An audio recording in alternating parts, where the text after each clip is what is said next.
Friends, आज के video में मैं एक ऐसा होममेड जैविक फर्टिलाइज़र बनाने वाली हूँ जिसका उपयोग आप अपने सभी पौधों पर कर सकते हैं, क्योंकि अलग अलग पौधों के लिए अलग अलग फर्टिलाइज़र देने में हमारा बहुत ज़्यादा समय ख़राब होता है और हमें समझ में भी नहीं आता है कि कौन सा फर्टिलाइज़र किस पौधे में डालना है।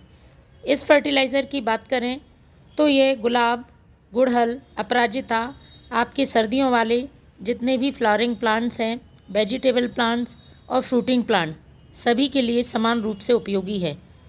नाइट्रोजन, पोटेशियम, फास्फोरस के साथ साथ कई माइक्रोन्यूट्रिएंट से भरपूर है। यदि आपके प्लांट सर्दी की वजह से ग्रोथ नहीं कर पा रहे हैं या फिर उनमें फूल नहीं आ रहे हैं, पत्तियां पीली पड़ रही हैं, पौधा एकदम कमज़ोर है, तो इस फर्टिलाइज़र को डालें, बहुत ही इंस्टेंट रिज़ल्ट मिलता है।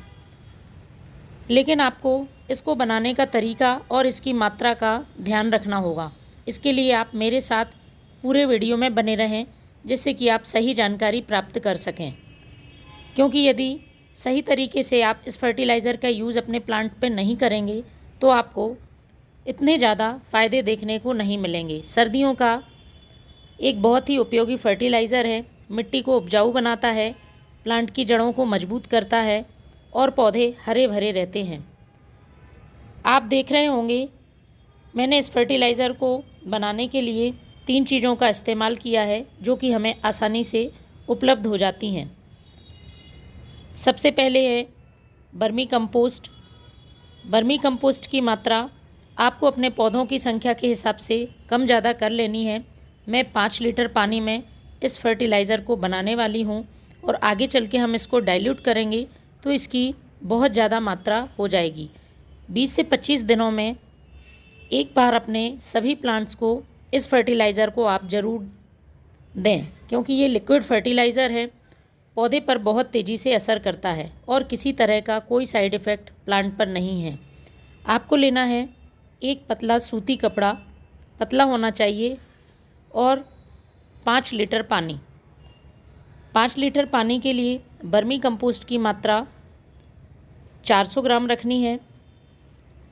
यदि आप पूरा खाद वर्मी कंपोस्ट से बनाना चाहते हैं तो फिर आप 500 ग्राम वर्मी कंपोस्ट ले लें, लेकिन मैं इसमें साथ में पुराने गोबर का खाद भी यूज़ करूँगी, इसलिए 100 ग्राम पुराने गोबर का खाद और 400 ग्राम वर्मी कंपोस्ट दोनों को इस कपड़े में हमें डाल देना है।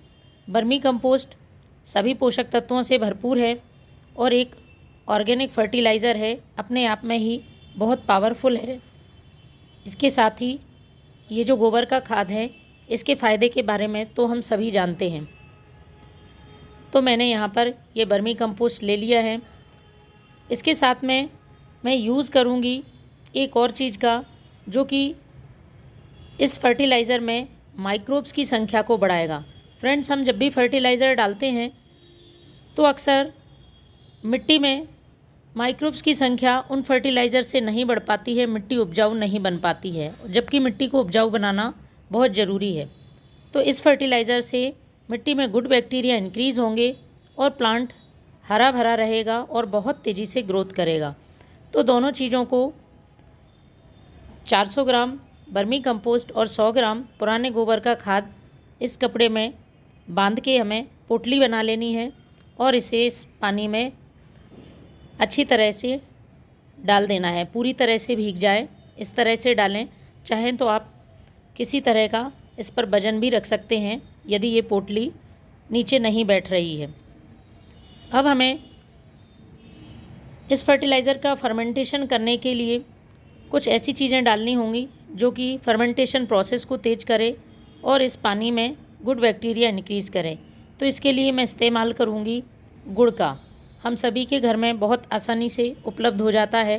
पुराना गुड़ हो तो बहुत अच्छी बात है, यदि नहीं है तो जो भी गुड़ आपके पास अवेलेबल है उसका यूज़ कर सकते हैं। तो 5 लीटर पानी के लिए लगभग आपको 10 से 15 ग्राम गुड़ की ज़रूरत होगी। इस गुड़ को आपको पोटली में नहीं बांधना है, इस बात का ध्यान रखें। आपको इसे डायरेक्ट पानी में ही डालना है। गुड़ प्लांट के लिए, मिट्टी के लिए गुड बैक्टीरिया इंक्रीज़ करने का तो काम करता ही है, साथ में इसमें मौजूद पोषक तत्व जैसे कि आयरन, फास्फोरस और कई माइक्रोन्यूट्रिएंट्स प्लांट की ग्रोथ में भी मदद करते हैं। इसे आप अच्छी तरह से मिक्स कर लें। उसके बाद हमें इसे कम से कम 24 घंटे के लिए रखना है। फ्रेंड्स, ज़्यादा दिन के लिए हमें इसको नहीं रखना है। आप एक पतले से सूती कपड़े से ढककर रखें, जिससे कि इसमें एयर जाती रहे लेकिन कचरा और इंसेक्ट ना गिरे। आप चाहें तो किसी नेट का इस्तेमाल भी कर सकते हैं। हमें एयर टाइट ढक्कन करके नहीं रखना है। 24 घंटे बाद आप देखेंगे तो कुछ इस तरह का ये फर्टिलाइज़र मिलेगा। हर 4 से 5 घंटे में आपको, जब आप फर्टिलाइज़र बनने रखें तो अच्छी तरह से लकड़ी की मदद से चलाते रहना है, जिससे कि उसमें एयर जाती रहे। अब हमें इस फर्टिलाइज़र को ऐसे ही अपने प्लांट पर यूज़ नहीं करना है। 2 तरीके से आप इसका इस्तेमाल कर सकते हैं। पहला, सीधा मिट्टी में डाल सकते हैं और दूसरा स्प्रे कर सकते हैं। जब भी आप स्प्रे करें तो बहुत तेज़ धूप में स्प्रे नहीं करना है, सुबह या शाम के समय करें।